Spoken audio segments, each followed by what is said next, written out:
Përshëndetje të nderuar miqtë e mi, ja ku po ritakohemi sërish me mua Tirana Lilin, pikërisht këtu në kanalin Monitor TV, për të komentuar dhe për të analizuar ngjarjet më të fundit që po ndodhin jashta shtëpisë së Big Brotherit.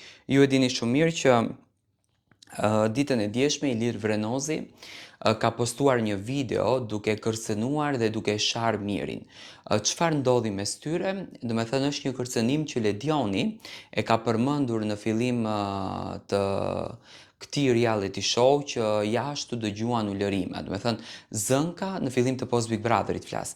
Zënka pas ka qenë mes Ilirit dhe mes Mirit, që këto të dy pas kanë ulëritur dhe që kanë kërcënuar jashta Big Brotherit në prapasken.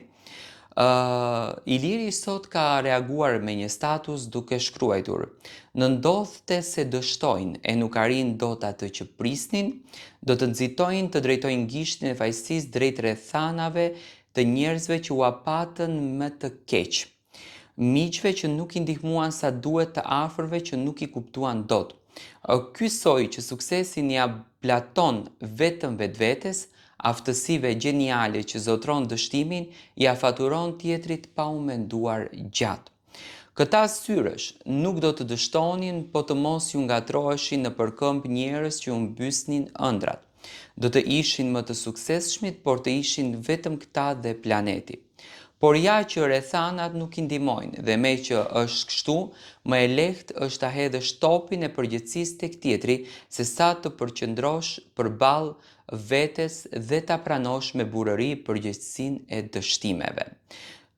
Syrësh që fajin gjithmonë e kërkojnë tek tjetri, thot Iliri, duke përjashtuar veten nga shqyrtimi kritik, janë karaktere kryeneçe dhe me personalitet të dobët.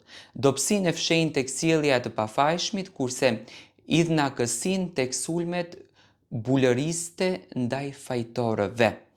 E të sajuar për dështimet e tyre, ja dalin të ngjallin mëshirën e të mirëve dhe të marrin vëmendjen e atyre që notojnë në të njëjtat ujëra, në ujërat e boshllëkut kulturor.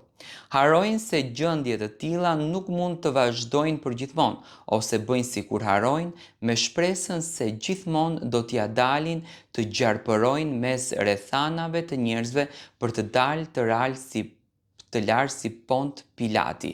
Do me thënë, Miri siç duket e ka prekur dhe e ka thyer kaq shumë në besë Ilirin, gjë që në fakt e ka bërë që Iliri të bën këto reagimet. Do me thënë, mes Mirit dhe Ilirit gjërat janë të thyera. Unë në fakt kam kontrolluar dhe në Instagram të Ilirit, nuk ka ndodhur, do me thënë të Mirit, Miri nuk ka dhënë asnjë lloj detaj për kërcënimin që ka bërë, por unë besoj që Iliri doli dhe në top dhe kjo gjë është e vërtetë. Do me thënë Miri në asnjë mënyrë nuk e pranon dot ndarjen.